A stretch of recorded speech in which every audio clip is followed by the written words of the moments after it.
Hello, everyone, and welcome to the Arthritis Action podcast. I'm Marc, as always, your host, and today, for a nice change, I'm joined by a couple of my colleagues. So, returning after quite a long time away from the podcast, actually, is our Head of Services and Engagement, Leah. Hello, Leah. Hi, thank you for having me back. Oh, always a pleasure, always a pleasure. We've missed you here. And joining us for the first time is our membership coordinator, Khadija. Hello, Khadija.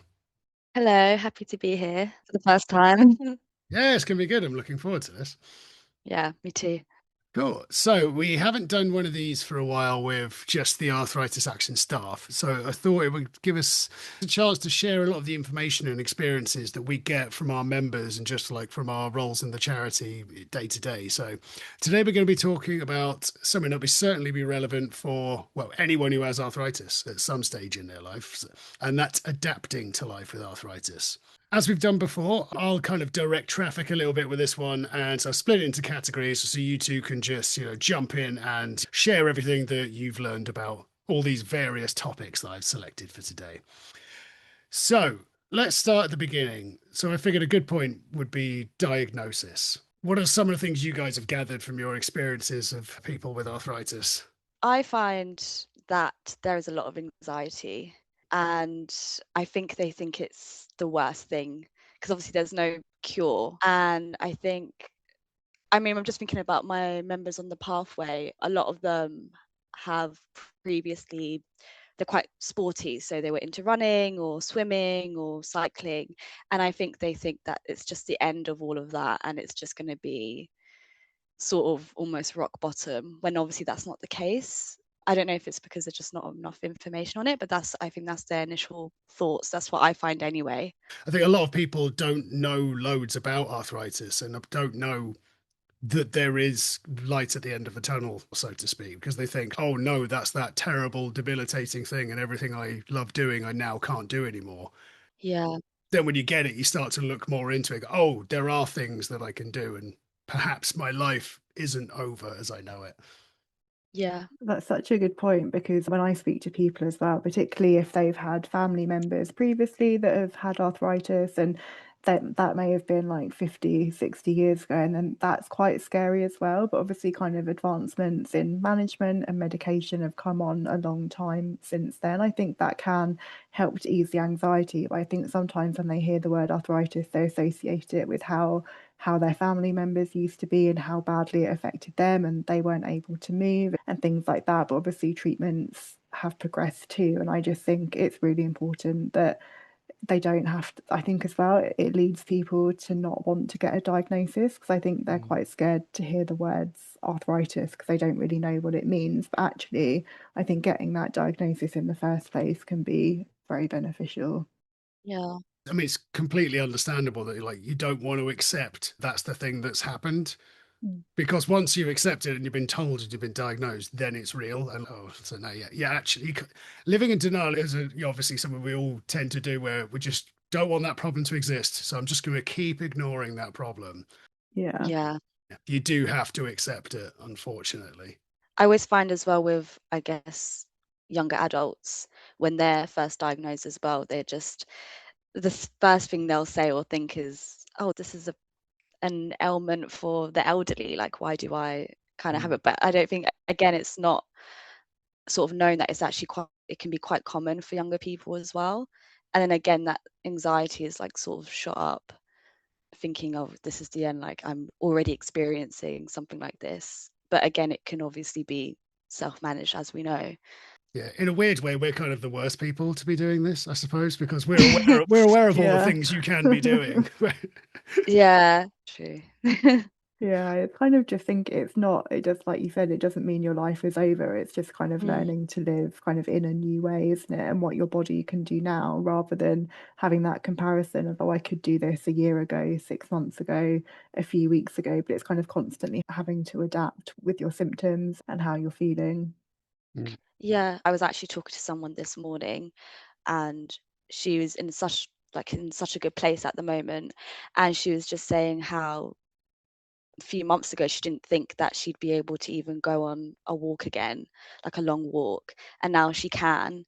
And it's just, you know, you do think those things like you won't be able to do it or whatever. And then it took a few months, but now she's able to just go on a long walk, which might seem quite simple, but obviously was such a big thing for her. So yeah, I think it's just more about adapting and finding like what works for you. And In a way, it's almost like the worst bit is at the start, like with that diagnosis, and like then, oh, I've got this, I've got now this thing I have to live with for the rest of my life. I almost kind of feel like the fear and worry of and the anxiety of that is actually possibly the worst part of it all. For some, it's going to be different from person to person, but you're presented with that initial shock until you realize there are things that you can do, and it may not be as bad as you're, making it out to be in your head. And it yeah, doesn't get worse for everyone, does it? It doesn't No. have to always end in surgery or whatever. It really depends on the person. And I think that's why it is so important to have that journey, that healthcare support, because I think I also find a lot of people compare themselves with their friends or family, and they're like, oh, but my neighbor had it and she had to have, I don't know, 2 knee replacements. And you think, well, that's not you. It's kind of how you progress will be very different. And yeah, it's impossible to predict. It's just kind of keeping an eye on those symptoms and getting help kind of as they progress rather than waiting too long and putting it off. So, Khadija, you mentioned earlier on about the pathway, and I realized that some of the people listening probably don't know what that is actually. So, could you give us a little rundown about what our pathway is? okay. So the personalized pathway is basically structured one-to-one support that we give to our members. So we discuss how their arthritis is affecting them physically and emotionally, and how our services can help them specifically. So during these sessions, we'll sort of create a specific plan for them, and then we'll have catch-up sessions to see if they're able to stick to the plan and sort of measure what works and what doesn't work. So yeah, it's a really good way to sort of use the trial and error method, and we can work through it together. So there's just more one-to-one support there. Excellent. Cool. Thank you. So, yeah, on to our next topic. So, the next one I've put down is about learning your limitations. So, you've kind of already spoken a little bit about this, Leah, but obviously, as your body will change and your ability to do stuff will change as your arthritis progresses. And, I guess a lot of it is figuring out, what can I now do with this body and learn what the new limitations are alongside your arthritis. So, what do you guys think about that one? Yeah, I guess it is sort of learning. I mean, you're learning your limitations all over again. And I do always say to people, it is about trial and error, because what might work for someone might not work for someone, well, might not work for you even.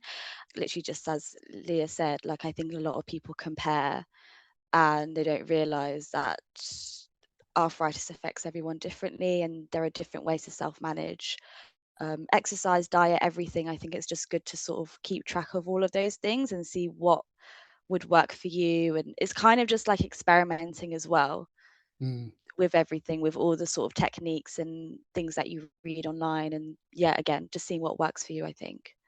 Yeah, I agree with that as well. I think as well, there's so many things now that can make your life easier that you don't have to struggle along in silence. There's apps maybe that you might be able to do something with, like exercise apps or something, or you've got gadgets and devices. I think it's about once you kind of accept again that you have a condition and then you kind of find ways to think, oh, actually, how can I make life easier for myself?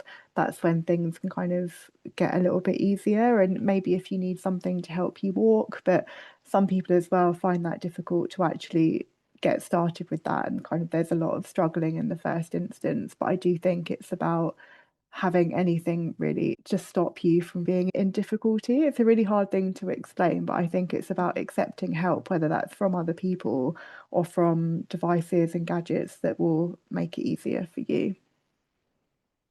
Definitely. I think Yeah. that's definitely one of the things that's been a lot easier. Obviously, the further time goes on, the more gadgets and aids there are for different things to kind of just help you do even simple tasks. Like, we've chatted to so many members before, say, especially in some of our groups where they've brought along loads of gadgets they have, and the amount of stuff you can get just for, well, pretty much any situation you are in life, really. There's a gadget Mhm. for everything now. And I suppose you don't necessarily want to use a gadget for everything, Mm. because I know some people still do want to do things themselves. But I guess you, as you say, will learn what you can and can't do. Mm. And as you said, Khadija, it's trial and error. So there's no easy route to it. You're going to end up going through some difficult bits just to figure out where those Mm. limits are. But once you've kind of got a handle on that, I think it can make a huge difference, and you realize how far you can push yourself and when you need to rest, when you need to start to add all these things in. And I'm sure that's an awful one. I mean, I know that's an awful one for everyone to figure out. Mm. They're like, oh, I can't do that the whole length of time I used to be Mm. able to do. There's a limit to my ability to do some things now. Yeah, Yeah. that's a really good point because I remember speaking to someone a few years ago and it was just after the lockdown pandemic, and they were saying that pre-COVID they could do however many laps of a swimming pool, and I think they said they were there for 45 minutes and then kind of going back, and they tried to do the 45 minutes but they really pushed themselves and they were in so much pain. And I always think or say there's no harm in completely starting over. It's much better to do a few minutes of something and build your strength up to see where Yeah. you're at rather than going right in, like literally at the deep end and then becoming exhausted. And then for the next few days, you're out of action. But that takes a long time to realize. I think you almost have to go through that process of being tired and being uncomfortable to know where your limits are. But then from that, it can get easier. I remember, and I might have told this on the podcast previously, so apologies for anyone who has listened to that many episodes that they remember me telling a story from a couple of years ago or whenever. And thank you if you do remember it, I suppose. But I remember one group I ran, someone was very newly diagnosed and they came to the group and they had that because we were talking in the last little section about kind of felt their life was over now. That's it. They can't do all the physical things that they did. But conveniently, they were in a group with two other people who were really active and have had arthritis for a long time. And they've been through this process of figuring out what they can and can't do. And the new person who joined was like listening to all this, and you could like visibly see them change throughout the whole session because they looked so optimistic and they were asking loads of questions. And oh, see, you do this, and you now go and do this, and you still play tennis, and like you do all these types of things. And they thought, I genuinely didn't think this was possible, that I would ever be able to do that. Well, yeah, you can. I just don't do it the same as I used to be able to do it. And that takes, time and patience and practice to figure it all out. It was just really cool to have someone who was really down when they joined the group leave looking like a completely different person almost because they were like, oh, yes, they actually got the answers they wanted. That, oh, cool, this is possible to do stuff still. And I very vividly remember that one still. That was one of the favorite groups I've done, definitely. That's nice. I think I get that as well from the pathway sometimes when like the first session they'll be sort of really down and you can kind of tell they have sort of a negative outlook on life Mm. because of the condition and they don't realize their limitations and everything. And then as the sessions sort of go on, it's like at the end, a lot of the times they do feel like that there is a change and they do know their limitations now and they do know what sort of does work for them and they can sort of do what they want to do now, like whether that's swimming or whatever it is. It is a good feeling, like Yeah. sort of hearing about it and seeing that change. Yeah, and when people kind of realize that they're able to help themselves and they don't just have to kind of live with the pain or let that take over their life, that must be a really nice thing to be able to see that progression over the sessions that you have with them. Yeah, I do have to remind them that all the changes from them, like no one Mm. else. I mean, obviously, say like people like us, we're there to sort of encourage that change. But I think it's just important to know that they've done everything themselves. And yeah, it's good to see. Sorry, I don't know Yeah. if that made sense. But It's no. great. I think a lot of people don't pat themselves on the back enough for stuff like that because Mm, I think this is definitely something I know I've spoken to a few people about is that they maybe don't celebrate some of the achievements they make with things like that because 20 years ago that was nothing to them. So, yeah, why would I celebrate just because I can get up and down the stairs a few times a day? That was just, I used to run up and down them like it was absolutely nothing. But, yeah, that person then, that younger them, was running up and down the stairs like a loon, was, they didn't have arthritis. They didn't have the same limitations you have. So therefore, they'd be in the same spot you are now. So I think people really yeah, do need to applaud themselves for all the positive little changes they make, yeah, because Yeah. it weighs you down. It's, as we've said so many times, arthritis, like, it doesn't just affect your body, it also affects your mind because it Yeah. can take away a lot of the stuff that maybe gave you worth or that gave you enjoyment. And Yeah. Yeah, so any celebration of stuff like that, I think, yeah, go big on it. Make a big thing of Yeah. everything. Yeah, Yeah, celebrate the small wins kind of thing. I think that's the yeah. main thing. Yeah, we're very quick to say when something hasn't worked or when we're not very good at something, Mm. and I hear Mm, that all the time as well. And it's just actually you're out, you're about, you're doing something, yeah, it's really important. Even if what was on your to-do list is literally just I don't know, walk up and down the garden and come back in again, or you've done that. And I think we don't always take into account like the amount of stuff we do every day that can kind of count as movement as an activity. Like it's not Yeah. just having those set times to get out and exercise, it's everything we're doing around the house. And that takes time and that takes kind of effort. And it's all kind of time that can make us feel exhausted. And I think, yeah, there's a lot of pressure. And like you said, I don't think we talk about what we achieve enough. Yeah, I agree. So on to the next one. Let's talk about, we're sort of broaching on each one as we talk about each one because they're all connected, but like types of like home adjustments as well, because you've got to kind of adapt your living space. If you're living with arthritis, your surroundings will also maybe need to be thought about as well, because it's not just your lifestyle or the way you do things. There's a practical side to some of this as well. Changes that people can make to their homes or start to think about planning for the future as well. Because I know I've spoke to a lot of people about that in the past where they don't need to move to a single floored home now. But in the future, when we move house, we're probably going to make it a bungalow because Mm. I know in future that's going to be a useful choice. And just I wonder what your thoughts are about either physical things within the home or like habits around the home. What have you guys been learning from our members? I think it doesn't have to be expensive. I think I know we've done a lot of group meetings and people bring things along that are helpful.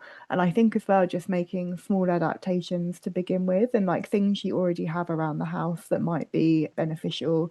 So I think this was a while ago, but someone was saying that if they needed to move something from one room to the other, they just use like a simple kind of tea trolley. So they Yeah, weren't yeah. kind of carrying like hot liquids and when there's a risk of falling over or tripping. And that was really helpful. And then even things like if you're cooking your meal, but you might not be able to drain the water from a saucepan, like using a sieve like within the saucepan and lifting that up so the water just drains itself. You're not having to hurt your hands or things like that. I think as well it's important to look at kind of the low tech things that you can do Mm, before spending lots of money because there's so many adverts out there that are like, oh, buy this and it's a miracle cure and you won't have to worry anything else. But then that cost, I don't know, costs like £500. Do people actually need that? And I think there will be times where perhaps bigger adaptations are needed or in terms of the structure of your home. But I think day to day, you've probably already got things in your cupboard that can kind of double up as a little gadget, really, without having to go out there and spend lots of money.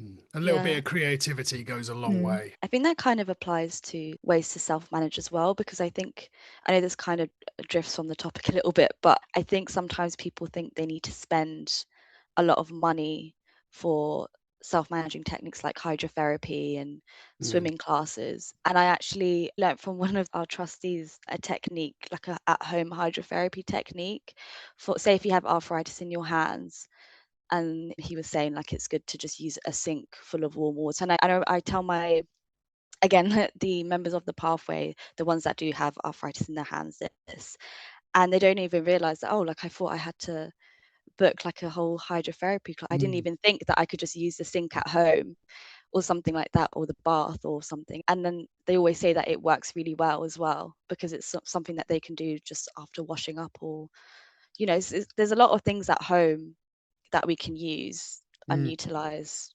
for self-managing and adapting. I think that, again, it's not really that obvious, if that makes sense. Oh, absolutely. Yeah, yeah. I mean, I've had like sort of similar things for that with like even just if you've got a hot water bottle in the house, that's an incredibly versatile bit of kit having a hot Mm, water bottle around because yeah. well, especially because it can be moved anywhere. So if even if you can't stand for very long, but you do need to heat a part of your body, you can just sit down with that on there and yeah, They're refillable, and I love things like that. Something you can just buy one and just keep that forever. Even if I am Yeah. a bit afraid of hot water bottles, but I'm always worried they're going to spill. I'm worried they're going to spill. They'd never I do. It's never happened to me. I just have an irrational fear of see, it. I Oh, didn't know until recently, sorry, this is drifting away again. I didn't know until recently that there's actually an expiry date on hot water yeah, bottles, and they can like, they can perish. And yeah, I yeah, didn't even know that happened. yeah, there's like a little flower on them and it's got the year in the middle. So I think you're not meant to keep them for more than 3 years. So yeah, little Ah, safety notice. yeah. I'm going to have to confiscate my wife's hot water bottle then. She's had it for much longer than that. Okay, right. Good to know, because that's my job Hooray. after this. Good point. Yeah, Safety first. everyone at home, check the date on your Yeah. hot water bottle. I also didn't know that was a thing. Now we all know. Yeah. I think it links into things like safety as well. It can lead you to kind of live a more independent life for as long as possible. So, like you said, if that means perhaps moving to a ground floor flat or having a bungalow where you don't have to worry about stairs or there's no risk of tripping or falling, or even, I don't know, even the car you drive, if you have arthritis in your hands or in your knees and you struggle changing gears, is it worth looking, I don't know, an automatic car, for Yeah. example, where you don't have to worry about that?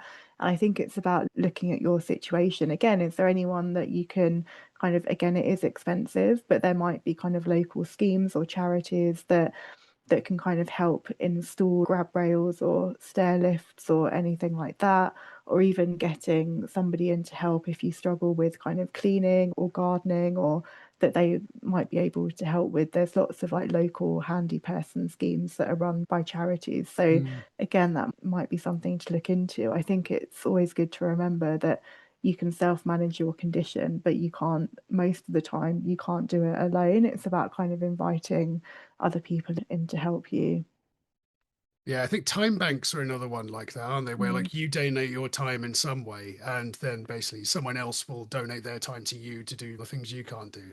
And I love Yeah, that. I think that ideas like that, I think, are great for some people, because some people don't want charity and they don't want just someone to come and help them. So if you are one of those, there are schemes like time banks, as they're called, that you can donate your time for something else. So that way it's kind of a transactional sort of thing. So if you've got a particular skill that you like to do, whatever that may be, you can donate that to the time bank and someone else will benefit from that. And someone else will reciprocate for something you need, like your gardening or whatever. yeah. It's just knowing what's in your local area sometimes, isn't it? I think that's the hardest thing because there's so much going on. Sometimes it's impossible to know everything. Yeah, it's keeping an eye out of what's available. One thing you mentioned earlier as well, Leah, was it's something I don't think we've even talked about on the podcast before, which is driving, like how you might need to adapt your car or something like that. And we have been asked this by a few different people about, do you have to tell the DVLA about your arthritis? So I think you only have to if it's affecting your ability to drive. If you need to start getting special controls put into your car, some of those can be done easily. If you can't grip the steering wheel very well, you can just get like a larger pad to strap over the top of it. Things like that. I think if they're like low level ones, you don't need to tell the DVLA about. But if you then start to actually have to put proper modifications in there, then that's the point when you do have to tell them. There's more information about that on drivingmobility.org.uk though. So that's where you need to go if you have any questions about, should I be disclosing this? Is my arthritis serious enough for that? I think there's questionnaires and advice available on that website that you can go to find that stuff out. Yeah, and also if you've had surgery, kind of listening to the guidance on that as well when you're able to Mm, start driving again, particularly if with joint replacements. If you've had a shoulder replacement, for example, there might be a time that you're out of action or any type of replacement. So it's always good to follow up with the surgeon and the care team there as well. definitely. I think that's probably another thing that's difficult as well, is you're going to have a lot more doctor's appointments probably than you've ever had once you've got arthritis, because that's something that you get continuing care with, especially depending on the type. If it's rheumatoid, you'll have regular appointments with a rheumatologist. And yeah, I think just learning to sort of deal with doctors is the right way to say that. Is there a nicer way I can say that without villainizing doctors? Communicating, maybe. Does that cut it? I don't know. Yeah, that's better. Yeah. Yeah, communicating with healthcare professionals. That itself is a skill, because it's difficult to advocate for yourself and to be almost like that vulnerable with people. We have to talk about something that's going on with you very personally. That's something a lot of people might not be used to. So that's definitely something that is going to come with time as well. Yeah, I completely agree. And I think, and knowing how the system works, I think that's something that's really kind of changed in the past few years with like Mm. digital appointments, and you might not even need to go and see somebody in person. And I think kind of knowing what you can do to kind of get your appointment, who you need to see. Can a pharmacist help you, for example, if you're on lots of medication, but you're not quite sure which order to take it in, or you might want to be referred to a physiotherapist? Do you even, in your area, do you even need to go through the GP in the first instance? I think it's not just a case of kind of phoning up anymore at 8 o'clock and asking for an appointment. It's kind of knowing how your system works. And unfortunately, that does involve kind of like digital skills. Yeah, yeah, definitely. So that's another sort of difficult one in the current world, isn't it? With the increasing use of digital healthcare and for Mm. things like that, Yeah. is that's definitely one I know a lot of people do struggle with. I think that, and also the amount of time that they have. So that I think now on usually appointments will be like 10 minutes, maybe 15 minutes. And it's not that long to talk about everything. So yeah, I think definitely it's hard to sort of adapt to that and communicate with them everything that you're going through. The Mm. next topic I did want to talk about was, in fact, communication. So I think we should just jump in right there. So well done, team. Uh, so, other than healthcare professionals, there's loads of different kind of avenues that you have to go down with communication, because you'll have to ask for help more from just maybe just regular people you just meet, or from your friends, or from your family, or from your employers.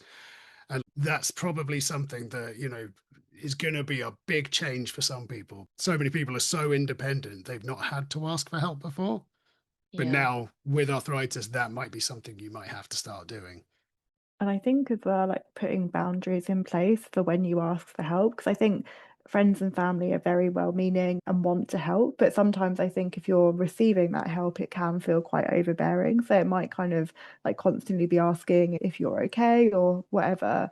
But I think it's about maybe communicating with those that help you when you need that help, and saying if something's very painful or difficult. Because I think there can be quite a lot of tension between receiving help, but also seeing it as being too much help if you don't want it or want to try and get on with things by yourself. It's hard to put those boundaries in, Yeah. and there might be a fine line between them. I know everyone's got different relationships with family and friends, but kind of making that clear that you're okay up until a certain point, and then if you're out for a walk, for example, but you've been out for, you can do half an hour, but after that you might have to go and sit down, kind of communicating that from the outset rather than say those helping you constantly worrying or asking if you're okay, because that can be difficult as well.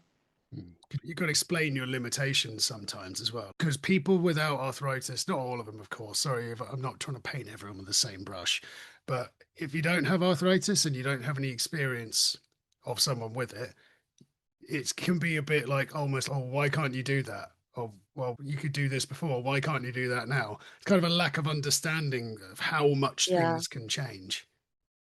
I think as well because arthritis is sort of seen as like an, I don't know what the right word is, like invisible condition. Yeah. And as you were saying, Mark, like how people don't really understand it if you don't have it. And I think a lot of the times it's also just communicating exactly what is hurting you and how it feels, so your loved ones can understand. So Mm. not just like your limitations, but also I think it's quite difficult to be vulnerable, but I think it's quite important because they do need to understand to respect those boundaries and to help when they can help. But your friends and family also want to help as well most of the time. So I think it is important to just, yeah, understand when to be vulnerable. Mm. And yeah. Yeah, there's nothing worse than carrying on, is there, until the final Mhm. straw where you feel like you're about to collapse because everything's so difficult. It's quite almost kind of more helpful to put those strategies in at the beginning and kind of, yeah, adapt as time goes by rather than waiting for things to escalate. And then that also might impact the relationship and then if they want to help as well. Yeah. I think there are some people obviously that don't have, I guess they might not have family or friends. But I think Yeah. even finding community sort of anywhere with, if you do classes, if you're in support groups, neighbors, I think, yeah, trying to sort of, it's hard to do and it's hard to find, but yeah, there's always help Mm. somewhere. Yeah, I was reading in about, I think they're all over the country, I think, but they're called like good neighbor schemes or something to that extent. And they can help with shopping or taking people out and about if they can't get to a certain location. And yeah, they're really nice, and they're just all run by volunteers, and they have some befriending as well. And yeah, it's just, again, it's about doing that research, isn't there? If you haven't got perhaps a direct support network, what else can you get Mm. help with from others? Again, that might be strangers, but then it kind of builds into the community over time. What do you guys think some of the main places for just help in general for arthritis? Like, where are some of the like hotspots people should be going to? Kind of just done through the community things. But I'm just thinking Mm. for someone who's maybe just learning to live with all this, where are places someone can go for support? Khadijah's Pathway, the member friendly if I could plug I the was services. Yeah, Arthritis yeah, Action, of course. Yeah. yeah, I That's was gonna say, yeah. come to us. I was gonna say online groups actually good to find that sense of community, and even if it's not online groups with us, if there are sort of in-person groups in your area, or again, even if it's not directly for arthritis, because I think it's good to just speak with like-minded people that are sort of going through the same thing as you, because there's that empathy as well, and you don't know that you might be having the exact same experience as someone else. So yeah, I'd probably say, I guess it's more researching into those kind of groups. And also going along, like even if it's a local exercise class, even if you don't feel like perhaps you'll be able to give 100% all the time, you can always talk to the instructor to see how they can adapt it for you. And people might have a coffee afterwards and a chat. It's kind of taking that first step to go to a new group is really hard, but kind of once you've done that and people will be welcoming, it's about making it work for you to then be part of a supportive group. It's Definitely. quite hard though. Oh, sorry. No, no, So go. hard.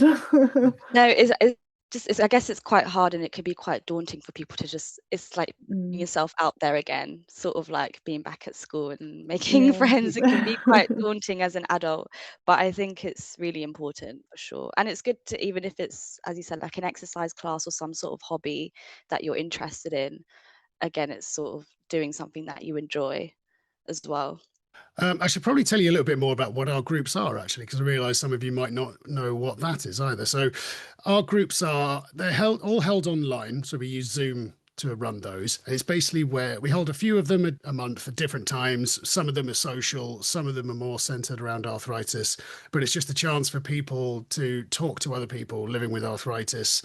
And, because I know a lot of people out there might not actually know anyone with arthritis or have anyone to talk to about it. So it's basically just like a safe space where you can get together with other people with arthritis to, ask questions, share tips, and, various little things like that. Those are all open to everyone. You don't have to be a member. They are free of charge. You can find out all the information of those on our website, including if you go on our calendar, it's got a list of all the upcoming ones. So you can see what time, day, and if it's going to be convenient for you to make it. And you just sign up via a link on the website. But of course, not everyone is always going to want to meet new people or, try new stuff. You may just be adapting what you've already got, especially if you're early on in your journey with arthritis. So Mm. things like some of the useful places that we probably recommend you may well check out things like what NHS services you have available, pain clinics, talking therapy services can be very useful as well. Is thinking about is like your GP the best one you can go to? Are there other ones available? Maybe was one with a shorter distance, but you've just kept the one you've always had. Things like physiotherapists, occupational therapists, and yeah. Anything else you'd like to add? Yeah. I'm sure there's more than what I've listed off there. Yeah, and like podiatrists Mm, maybe. And I think as well, it's kind of doing that very early on, perhaps rather than waiting until yeah. symptoms get worse. I think that's really important, is having that kind of clinical support early on so you know what to expect and who to contact if things maybe change for you. I think that's really important as well. Excellent. So, anything else either of you would like to add before we wrap it up for today? I think we've covered quite a lot. I can't Yeah, think of I anything. feel like we did. So we can't talk about everything, I suppose. We'll have nothing for future episodes. So maybe Yeah, we'll leave it at that and we'll keep you waiting for more information next time. sounds good. Cool. Excellent. Well, thank you both of you for joining me. That's been really fun. It's nice to have some company for doing these for once, from Yeah. some people I know. Yeah. Thanks for having us. Thank you. It's been good. Yeah. Cool. Thank you. And also for everyone listening, please don't forget to follow, subscribe, and share the podcast as much as you can. Leave us a positive review. And there'll be a few links to some of the things we've talked about in the episode description below, along with our website and our contact details, should you wish to get in touch with us about anything. So thank you very much, Leah and Khadija. It's been a pleasure. Thank you. Thanks. It's been fun. And thanks everyone for listening. Bye-bye.